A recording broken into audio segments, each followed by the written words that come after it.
Le château Robillard est situé au pied du coteau de Montalon, à côté du gigantesque platane classé âgé de plus de 400 ans, d'où il domine le bourg de Saint-André-de-Cubzac. Ce petit édifice du XVIe siècle, avec son parc aux essences d'arbres variés, comporte un corps de logis rectangulaire à 2 étages, contre lequel s'appuie une tour octogonale au milieu de la façade. Percé de fenêtres à meneaux de part et d'autre de la tour, surmonté d'un toit conique recouvert en tuiles plates, le castel fut jugé sans doute trop exigu au XVIIe siècle et fut donc agrandi de 2 petites ailes à 1 étage.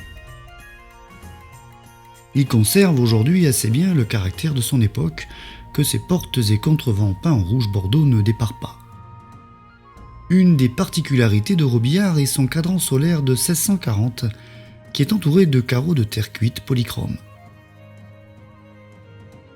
La demeure appartint longtemps à la famille noble de Robillard, dont un des membres fut conseiller au Parlement de Guyenne. En 1756, l'héritière de la famille le vendit à un sieur Thibault, qui le légua à la famille Millet. Après être passé par alliance dans les familles Bécheder, Glagrèze et Latour, gendre de Gustave Millet, le castel de Robillard est vendu dans les années 1920 à maître Alexandre Nicolaï, avocat à la cour d'appel de Bordeaux. Ce dernier s'éteint en 1952 au manoir au milieu de ses livres et collections archéologiques. Le logis est ensuite vendu au pharmacien François Lafont, puis au chirurgien Odano. Enfin, c'est en 1982 que la commune le rachète et le transforme en centre d'accueil pour l'école de musique et diverses manifestations communales.